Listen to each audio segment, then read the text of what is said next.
ચોમાસા દરમિયાન આપણી આસપાસ એવા ઘણા બધા શાકભાજીઓ ઉગી નીકળતા હોય છે અથવા તો થતા હોય છે કે જેનું સેવન આપણે રેગ્યુલરલી કરતા હોઈએ.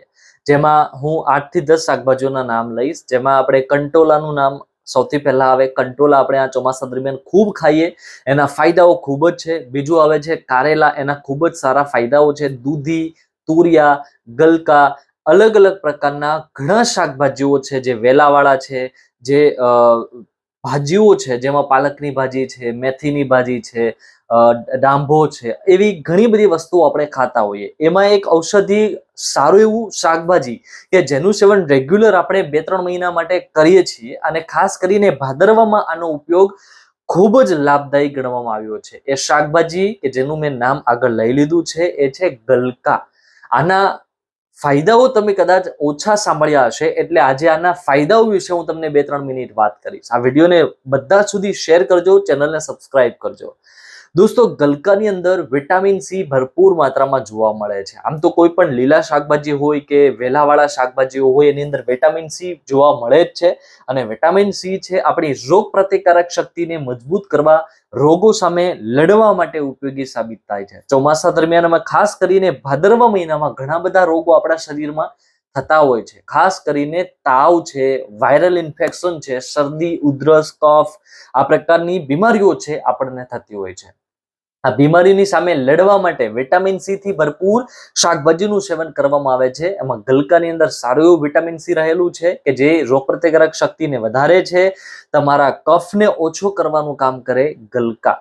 તમે આ મહિનાઓમાં ગલકાનું સેવન રેગ્યુલર 2 દિવસે 1 વખત એવી રીતના રેગ્યુલર કરશો તો શરીરની અંદર જમા થયેલો કફ પણ નીકળતો જશે. જે લોકોને અસ્થમાની તકલીફ છે એમના અસ્થમાની તકલીફથી ધીરે ધીરે છુટકારો મળશે. જેમને સૂકી ઉધરસ થઈ હોય એ સૂકી ઉધરસમાં પણ ખૂબ જ ફાયદો આપે છે ગલકા. આનું સેવન રેગ્યુલર 2 દિવસે 1 વખત રાત્રે સબ્જી શાક બનાવીને તમે કરી શકો. આની સાથે તમે બાજરા કે મકાઈની રોટલાનું સેવન અડધાથી થોડું ઓછું એ પ્રકારે રોટલાનું સેવન કરશો તો પણ તમને એ ખૂબ જ ફાયદો આપશે. કફ, શરદી, કફજન્ય રોગો હોય, તાવ હોય, એ પ્રકારની બીમારીઓમાં પણ ફાયદો આપશે.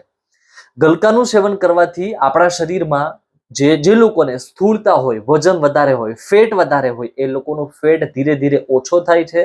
અને આનાથી એ ભૂખ પણ વ્યવસ્થિત નિયંત્રિત થાય, મેટાબોલિઝમ સારું થાય, અને પાચન ક્રિયા પણ ખૂબ જ મજબૂત થાય છે. આની અંદર રહેલું ફાઈબર આપણા શરીરમાં પેટને લગતી કોઈ પણ પ્રકારની તકલીફો હોય તો પેટના રોગોને દૂર કરવાનું કામ કરે, બ્લોટિંગ ઓછું કરવાનું કામ કરે છે, ગેસ ઓછો કરવાનું કામ કરે છે. એટલે પેટને લગતી કોઈ પણ નાની મોટી સમસ્યા હોય, તકલીફ હોય તો ગલકાનું સેવન રેગ્યુલર અવશ્ય કરવું જોઈએ. દોસ્તો, આ સિવાય બ્લડ પ્રેશરને નિયંત્રણ રાખવાનું કામ પણ કરે છે. હૃદયને મજબૂત કરવાનું કામ પણ ગલકા કરે છે. કારણ કે ગલકાની અંદર મેગ્નેશિયમ નામનું એક સુપર તત્વ રહેલું છે કે જે ખાસ આપણા હૃદય માટે ઉપયોગી નીવડે છે. હૃદય માટે સૌથી સારા જો તત્વો કોઈ હોય તો એમાં મેગ્નેશિયમ, પોટેશિયમ એ પ્રકારના તત્વોનો સમાવેશ થાય છે. અને મેગ્નેશિયમ આની અંદર સારી માત્રામાં છે. આ આપણું જે ગલકા છે એની અંદર આયરન અને ઝીંક પણ ખૂબ સારી માત્રામાં રહેલું છે. સ્ત્રીઓ માટે પણ ખૂબ ફાયદાકારક છે ગલકાનું સેવન. જે સ્ત્રીઓને બ્લડ કાઉન્ટ ઓછા હોય અથવા તો હિમોગ્લોબિન ઓછું હોય એમના માટે ખૂબ જ ફાયદાકારક સાબિત થાય છે ગલકા.